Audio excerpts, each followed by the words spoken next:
Hello everyone, welcome to YouTube channel devoted for civil services. तो मैंने कहा था कि आज राष्ट्रपति से रिलेटेड कुछ क्वेश्चंस पर बात करेंगे। तो पहला क्वेश्चन हमारा ये है कि क्या आप ये विचार करते हैं कि भारत का संविधान शक्ति पृथक्करण के कठोर सिद्धांत पर आधारित न होकर अवरोध व संतुलन के सिद्धांत पर अधिक आधारित है? इसकी व्याख्या करनी है। और ये 2019 का क्वेश्चन है, 150 शब्दों में लिखना है और 10 नंबर का है। तो हमने देखा इसमें क्वेश्चन की मांग क्या, आखिरकार क्वेश्चन क्या कह रहा है। क्वेश्चन कह रहा है कि शक्ति पृथक्करण का सिद्धांत बताइए भारतीय संविधान में कहाँ है। ठीक है, फिर दूसरी बात कह रहा है कि अवरोध और संतुलन का सिद्धांत कहाँ है इंडियन कॉन्स्टिट्यूशन में, ये बात कर रहा है।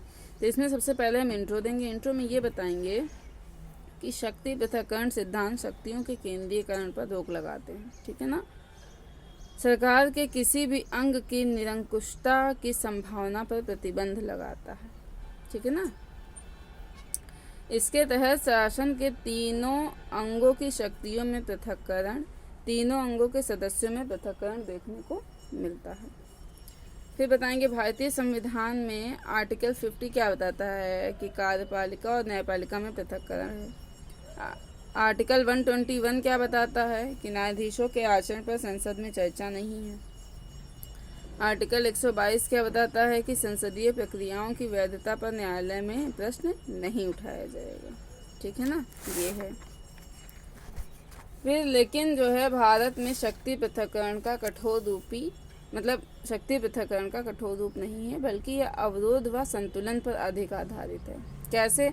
क्योंकि भारतीय संसदीय प्रशासन प्रणाली में कठोर पृथक्करण के स्थान पर कार्यपालिका व विधायिका के सामंजस्यपूर्ण संबंध पर बल है। और यहाँ पे अवरोध भी है। प्रत्येक अंग द्वारा दूसरे अंग के उत्तरदायित्व को निर्धारित किया जाता है। जैसे कार्यपालिका विधायिका के प्रति उत्तरदायी है, न्यायपालिका द्वारा विधायिका व कार्यपालिका के कार्यों की न्यायिक समीक्षा की जा सकती है। और यहाँ पर संतुलन भी है। जैसे कार्यपालिका विधायिका से ही चुना जाएगा। बात समझ में आई ना। कार्यपालिका के जो सदस्य होंगे कहाँ चुने जाएंगे? विधायिका से ही चुने जाएंगे। कार्यों का स्पष्ट पृथक्करण है, जैसे विधायिका, कार्यपालिका, न्यायपालिका, तीनों में ये स्पष्ट है कि कौन किसका कार्य है। तीनों अंगों में कोई सर्वोच्च नहीं है। भारत में किसकी सर्वोच्चता है? संविधान की सर्वोच्चता है। ब्रिटेन की भांति संसदीय सर्वोच्चता या अमेरिका की भांति न्यायिक सर्वोच्चता नहीं है भारत में। तो आई होप आपको ये क्वेश्चन समझ में आया होगा। अगला क्वेश्चन देखते हैं, आ सकता है ये, भारत में संसदीय शासन प्रणाली को क्यों स्वीकार किया गया? आपके अनुसार क्या भारत में संसदीय शासन के स्थान पर अध्यक्षात्मक शासन को स्वीकार कर लेना चाहिए? ठीक है ना। तो इसका जवाब देंगे क्यों स्वीकार किया गया। तो देखिए, भारत में स्वतंत्रता के पूर्व ब्रिटिश संसदीय शासन का लंबा अनुभव था। ठीक है ना। संसदीय शासन उत्तरदायित्व के सिद्धांत पर आधारित होती है, जिससे शासन की निरंकुशता पर प्रभाव पड़ता है या प्रभावी रहती है। निरंकुशता, शासन की निरंकुशता क्या होती है? प्रभावी रहती है। संसदीय शासन में देश के विभिन्न समूहों का प्रतिनिधित्व संभव होता है। संसदीय शासन में शासन के विभिन्न अंगों में संघर्ष नहीं रहता है। नवोदित देश के रूप में भारत में ऐसे ही शासन की ज़रूरत है। संसदीय शासन के लाभ क्या हैं, ये देख लेते हैं थोड़ा सा। ठीक है ना। अब देखिए, संसदीय शासन के लाभ ये हैं कि शासन के विभिन्न अंगों के मध्य सामंजस्यपूर्ण संबंध स्थापित करना, ये संसदीय शासन के लाभ है। शासन कार्य सुचारू रूप में संभव होता है। संघर्ष की संभावना नहीं रहती है। उत्तरदायित्व की धारणा पर आधारित रहता है। निरंकुशता पर इससे रोक लगती है। सामूहिक उत्तरदायित्व पर आधारित है। ये संपूर्ण मंत्रिपरिषद का निर्णय है। ये सामूहिक विवेक पर आधारित निर्णय है। ये परिचर्चात्मक लोकतंत्र प्रभावी रहता है। जनता में राजनीतिक शिक्षा का प्रसार होता है। बहुदलीय व्यवस्था के अनुकूल है ये। और जो है संसदीय शासन की हानि क्या है, ये भी देख लेते हैं। बहुमत की निरंकुशता की संभावना है। कार्यपालिका को पूर्ण बहुमत रहता है। विधायी और कार्यपालिका शक्तियों का केंद्रीकरण हो सकता है। इस वजह से थोड़ा सा इसकी क्या है, हानि है। दलगत राजनीति अधिक होने लगती है। दलीय निष्ठा को महत्व दिया जाने लगता है। योग्यता की अपेक्षा होने लगती है संसदीय शासन से। अस्थिर सरकार रहती है, राजनीतिक अस्थायी बनी रहती है, सरकार कभी बदलती है कभी गिरती है, ये सब चीज़ें अनिरंतरता इसमें काफ़ी ज़्यादा देखने को मिलती है। आपातकालीन परिस्थितियों का प्रत्युत्तर देने में प्रभावी नहीं रहता है। त्वरित निर्णय लेने में इसकी क्या रहती है, समस्या रहती है। अध्यक्षात्मक शासन के लाभ क्या हैं ये देख लेते हैं, ठीक है ना। त्वरित निर्णय लिए जाते हैं। अध्यक्षात्मक शासन में क्या है कि त्वरित निर्णय लिए जाते हैं, प्रशासनिक कुशलता अधिक होती है, आपातकालीन परिस्थितियों में प्रभावी निर्णय ले पाते हैं, शक्ति पृथक्करण प्रभावी रूप में देखा जाता है, किसी भी अंग के निरंकुश होने की संभावना नहीं होती है, स्थिर सरकारें होती हैं, नीतिगत निरंतरता बनी रहती है, ठीक है ना, और योग्यता का अधिक महत्व रहता है। अब इसकी हानि क्या है अध्यक्षात्मक की, उत्तरदायित्व का इसमें अभाव रहता है, कार्यपालिका विधायिका के प्रति उत्तरदायी नहीं रहती है, शक्तियों के दुरुपयोग की संभावना बनी रहती है, शासन के विभिन्न अंगों के मध्य गतिरोध और संघर्ष देखने को मिलता है। ऐसे में इस व्यवस्था में कठोरता आती है, बहुदलीय व्यवस्था में प्रभावी नहीं रहता, ठीक है ना। अब देखिए अभी हाल के वर्षों में एक विवाद रहा है कि भारत में संसदीय शासन के स्थान पर अध्यक्षात्मक शासन ऐसा क्यों कहा जा रहा है। देखिए इससे क्या है, क्योंकि नीतिगत पंगुता की स्थिति देखने को मिलती है, तुरंत और प्रभावी निर्णय नहीं लिए जा रहे हैं, अविकास की स्थिति बनी हुई है, दलगत राजनीति बहुत ज़्यादा हो रही है, राष्ट्रीय हितों के स्थान पर संकीर्ण हित प्रभावी हो रहे हैं, आरोप प्रत्यारोप की राजनीति काफ़ी ज़्यादा देखने को मिल रही है, भारतीय संसदीय शासन में बढ़ता राजनीति का अपराधीकरण हो रहा है, संविधान के आदर्शों की उपेक्षा हो रही है, जबकि अध्यक्षात्मक शासन में मंत्रियों की नियुक्ति योग्यता के आधार पर हो रही है।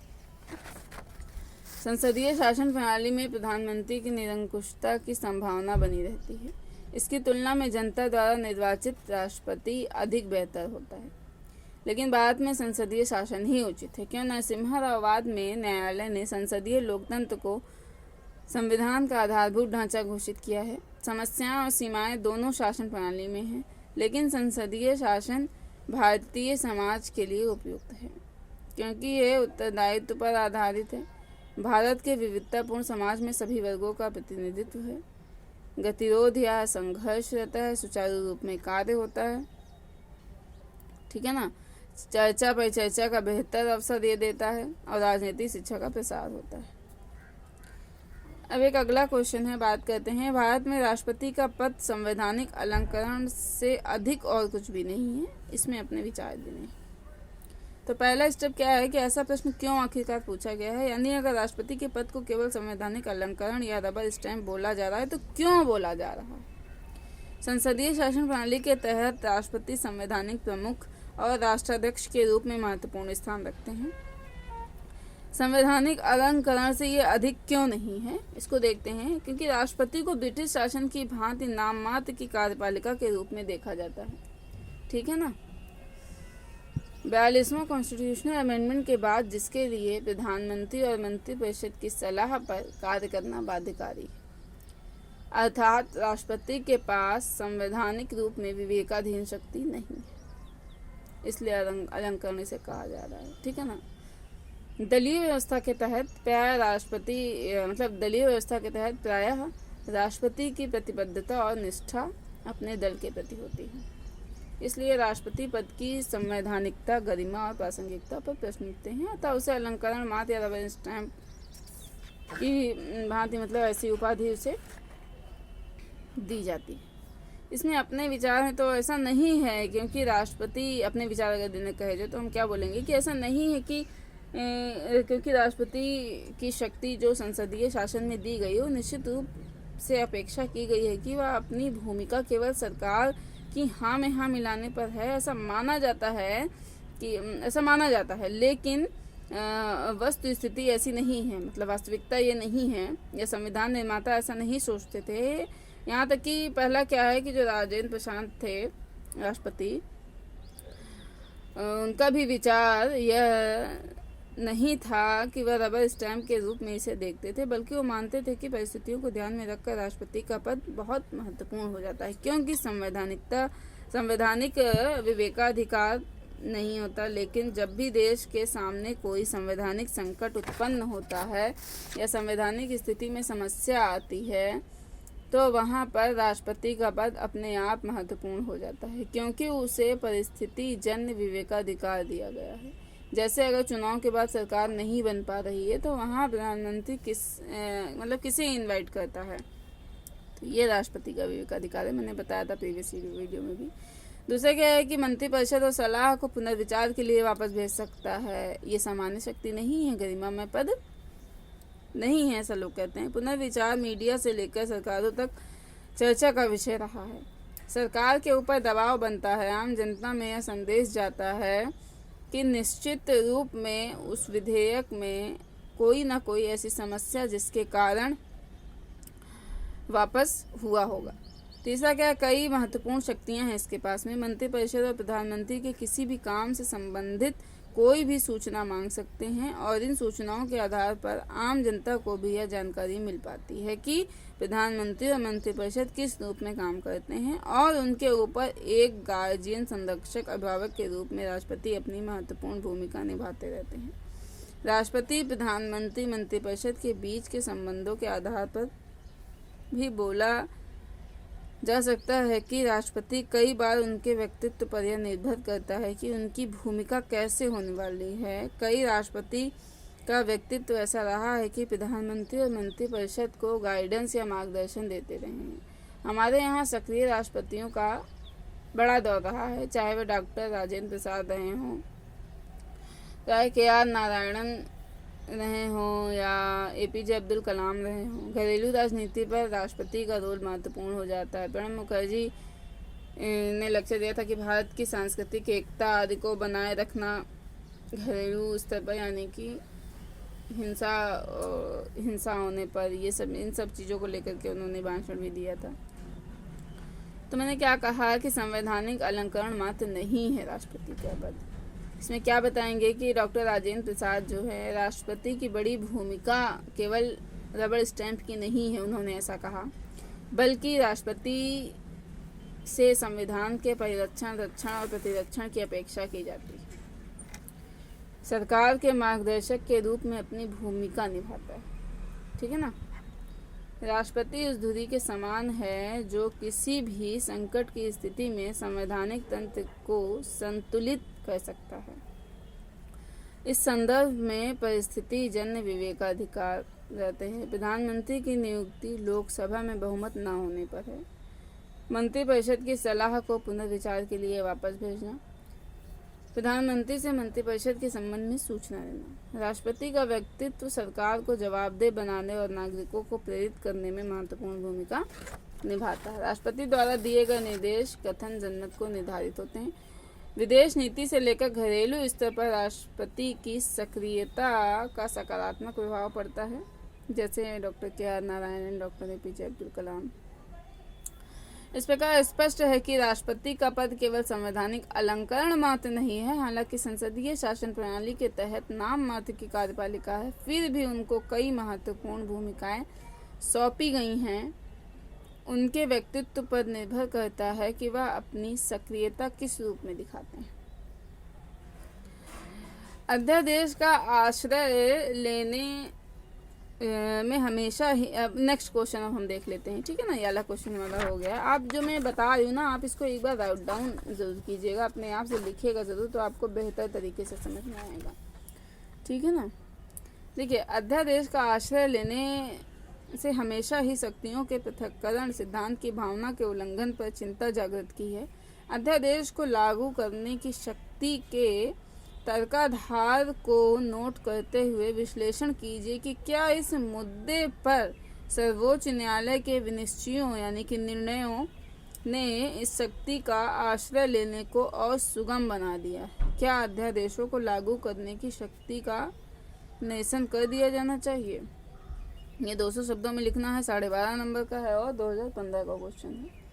तो इसमें हम बताएंगे कि पहला क्या है कि सरकार के किसी भी अंग में शक्ति के केंद्रीकरण निरंकुश प्रवृत्ति पर प्रभावी रोक लगाने के लिए शक्ति पृथक्करण की धारणा महत्वपूर्ण है, लेकिन अध्यादेश जारी करने की शक्ति का दुरुपयोग कार्यपालिका के द्वारा विधायिका के कार्यों में अतिक्रमण के रूप में देखा जाता है।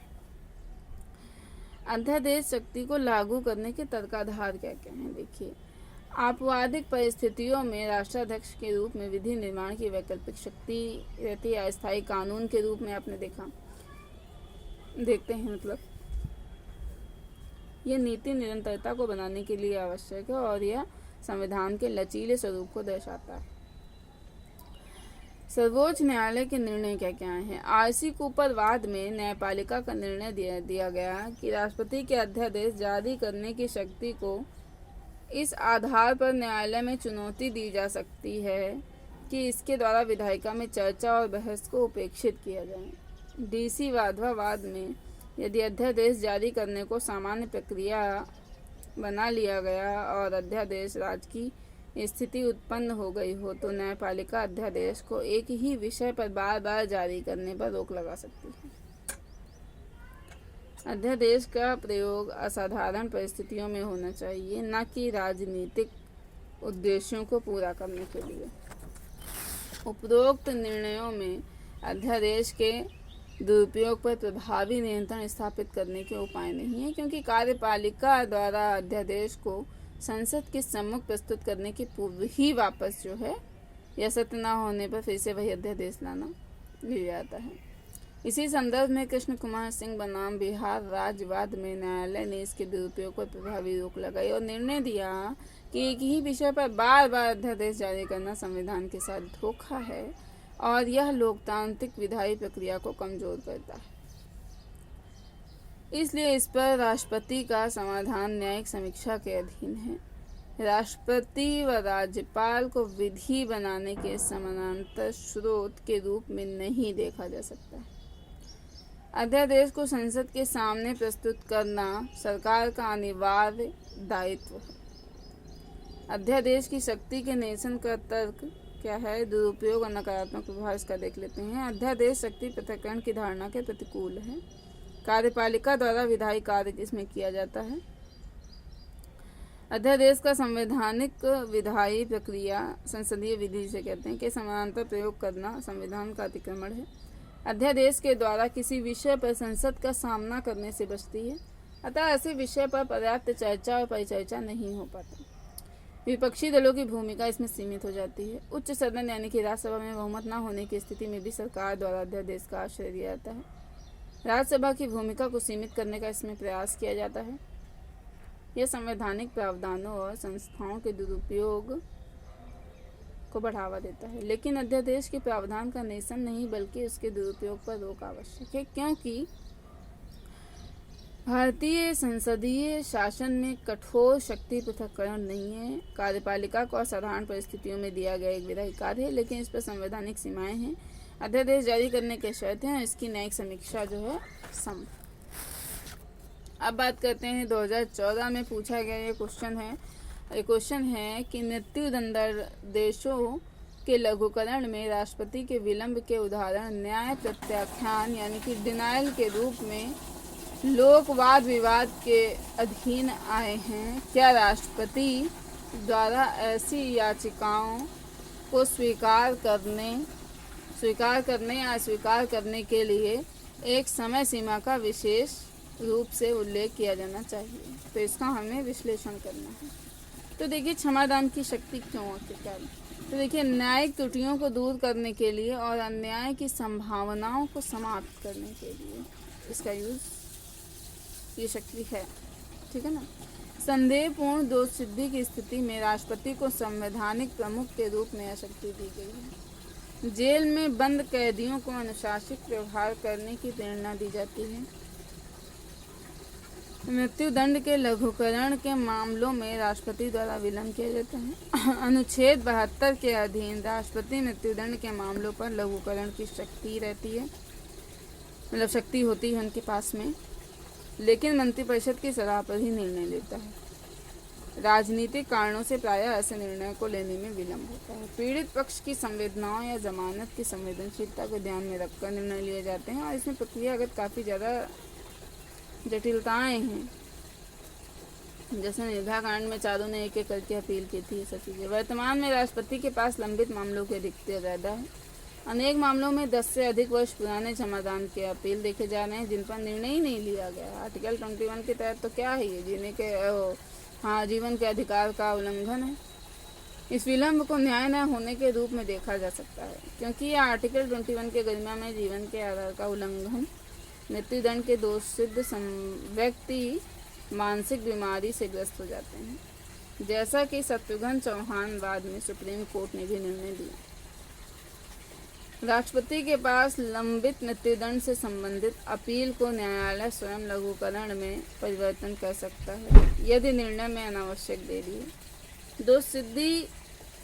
दोष सिद्ध व्यक्ति की मानसिक बीमारी है। देखिए, लघुकरण के लिए समय सीमा के निर्धारण की आवश्यकता क्यों होती है? देखिए, पीड़ित से विलंब से निर्णय के कारण दोष सिद्ध व्यक्ति और पीड़ित पक्ष दोनों दोनों पर नकारात्मक मनोवैज्ञानिक प्रभाव पड़ता है। दोष सिद्ध व्यक्ति जेल में प्रायः मानसिक विकार से ग्रसित हो जाता है। जीवन के अधिकार के संरक्षण के लिए आवश्यक है कि शीघ्र सुनवाई का अधिकार है इसको।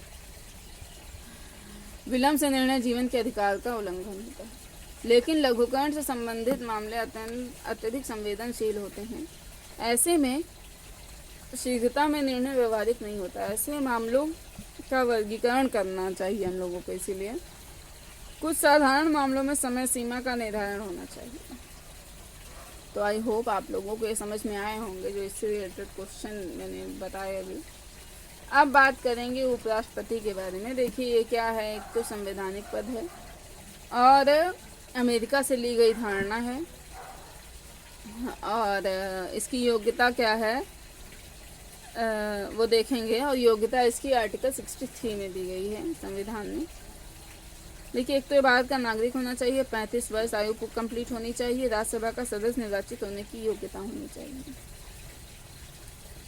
इसमें नोट करके आप 2 पॉइंट लिख लीजिए। पहला लिखिए, संसद के किसी सदन या राज्य विधान मंडल का सदस्य नहीं होगा, और यदि निर्वाचित होने के समय किसी का सदस्य है तो उसकी सदस्यता समाप्त मानी जाएगी। दूसरा, उपराष्ट्रपति भारत सरकार या राज्य के अधीन लाभ का प्रदान नहीं कर सकता है।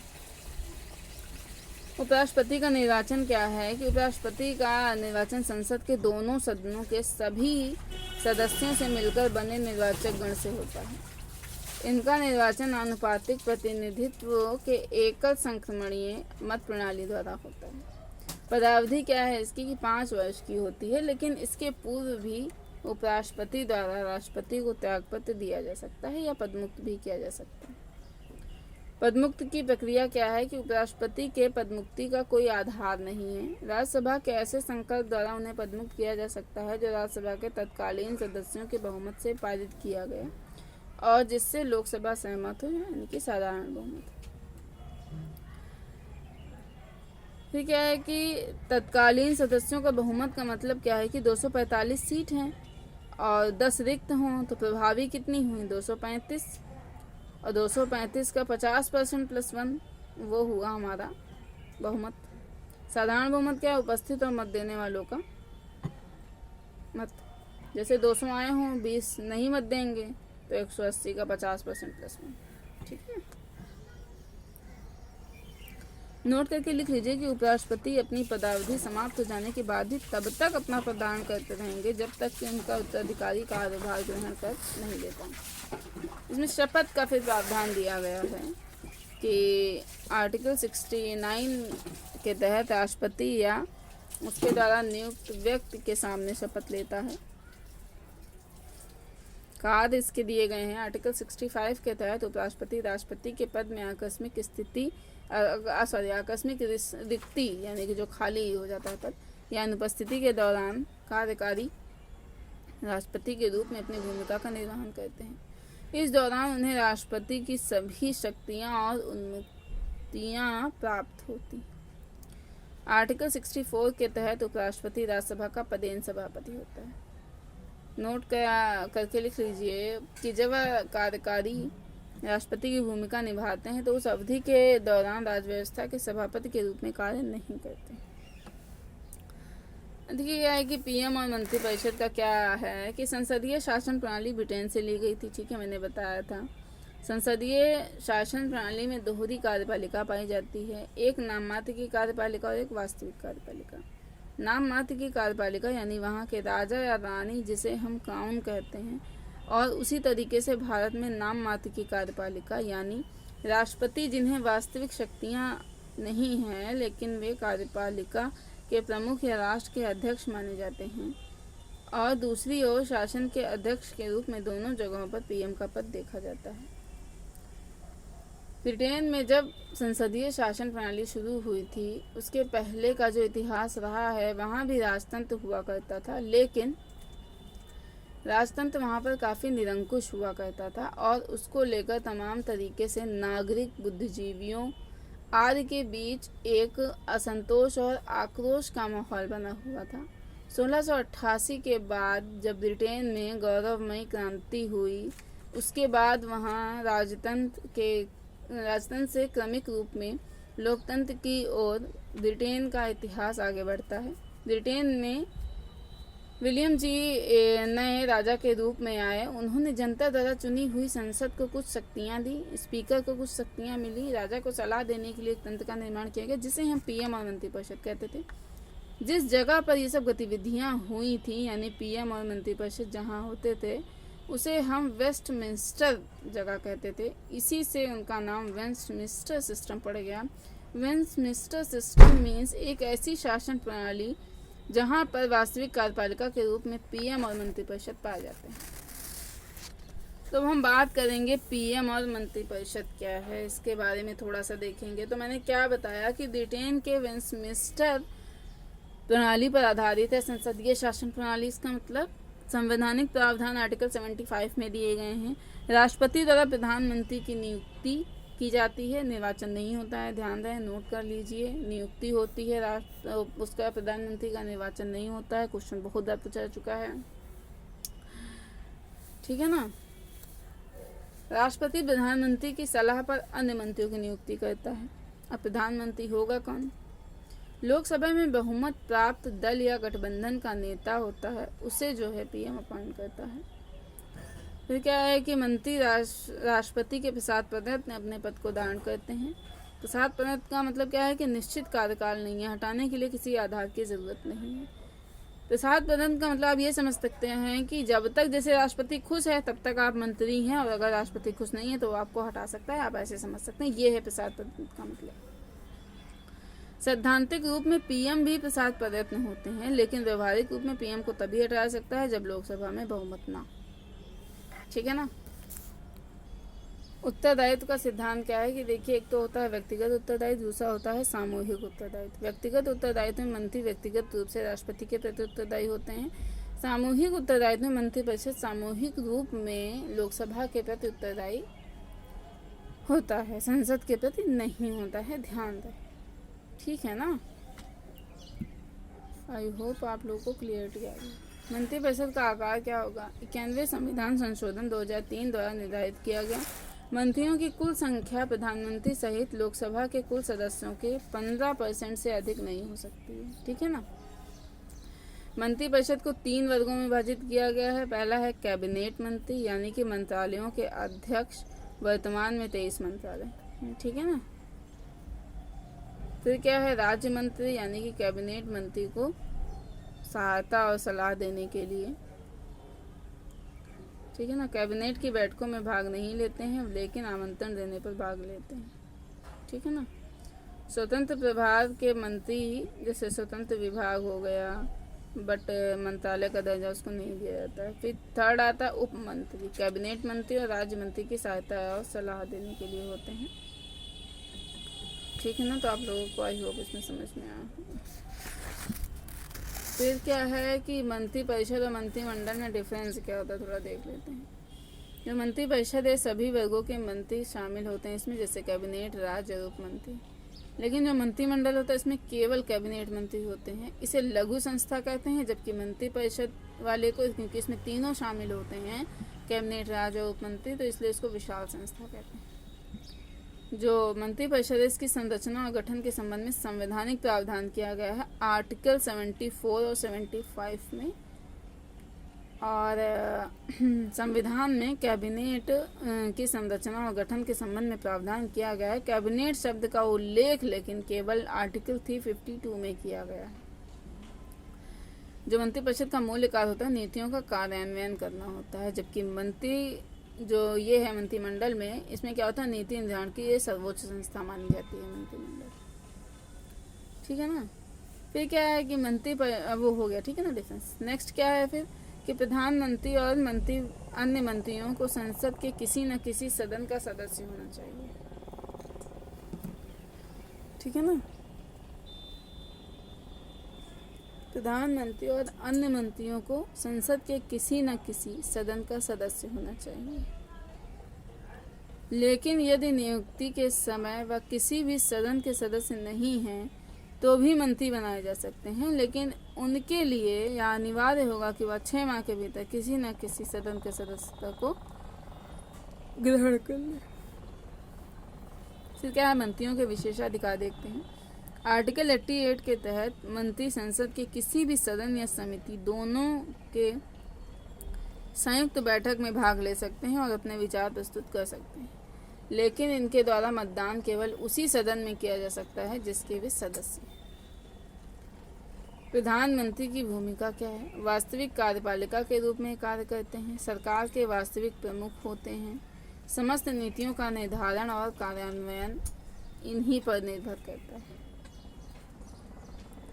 ठीक है। मंत्रिपरिषद का प्रमुख होते हैं, जो पीएम होते हैं मंत्रिपरिषद के प्रमुख होते हैं। राष्ट्रपति द्वारा मंत्रियों की नियुक्ति पीएम की सलाह पर ही होती है। मंत्रालयों का बंटवारा भी इसी के थ्रू होता है। मंत्रिपरिषद में फेरबदल भी इन्हीं के द्वारा होता है। ठीक है ना। फिर क्या है, कैबिनेट के अध्यक्ष भी पीएम होते हैं। मंत्रिमंडल की बैठकों की जो अध्यक्षता होती है वो भी पीएम द्वारा ही की जाती है। मंत्रालयों के कार्यों प्रदर्शन की समीक्षा भी पीएम करते हैं। फिर क्या है कि राष्ट्रपति और मंत्रिपरिषद के बीच की कड़ी के रूप में कार्य करते हैं प्रधानमंत्री। आर्टिकल 78 के तहत प्रधानमंत्री के कर्तव्यों का उल्लेख दिया गया है, जो कि बाध्यकारी नहीं है। मंत्रिपरिषद के सभी निर्णयों की सूचना प्रधानमंत्री द्वारा राष्ट्रपति को दी जाए। राष्ट्रपति द्वारा ऐसी सूचना मांगने पर प्रधानमंत्री द्वारा सूचना उपलब्ध कराई जाए। ठीक है ना। राष्ट्रपति द्वारा ऐसी सूचना मांगने पर प्रधानमंत्री द्वारा सूचना उपलब्ध कराई जाए।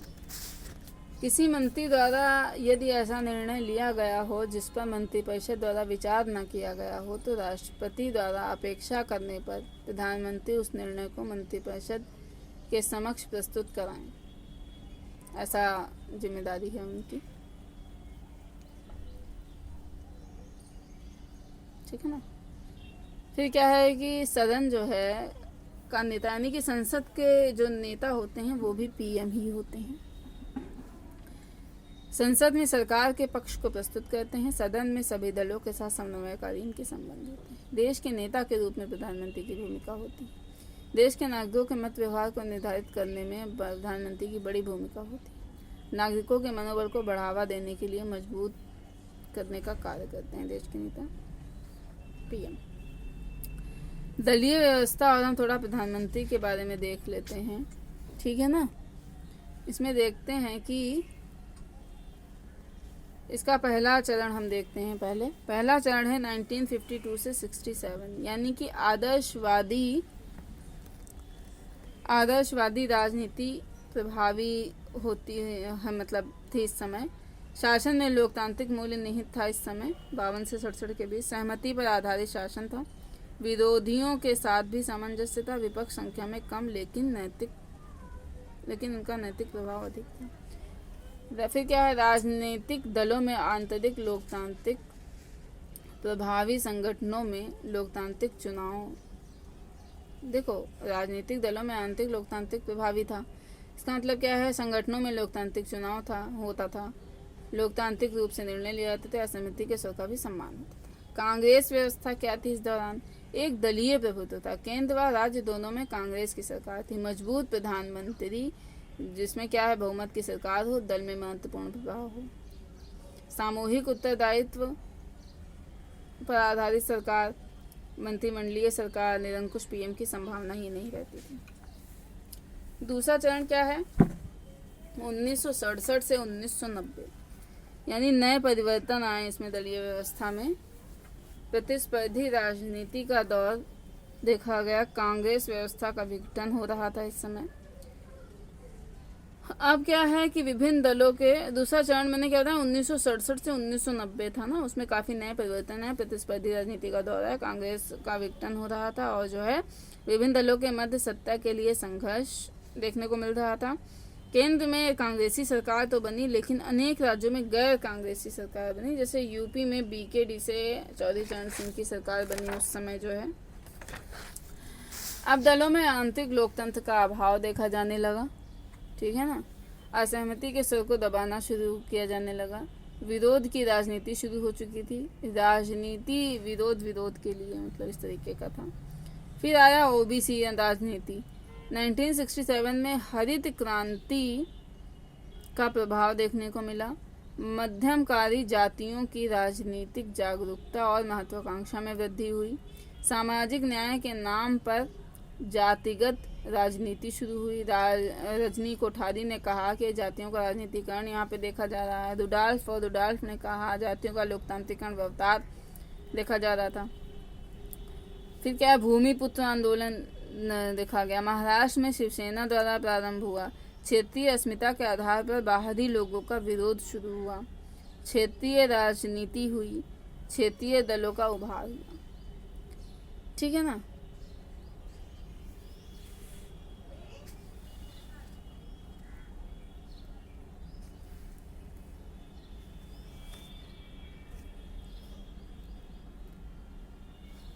ठीक है, फिर आज के लिए इतना ही रखते हैं, मिलते हैं नेक्स्ट लेक्चर में। देखते रहिए डिवोटेड फॉर सिविल सर्विसेज।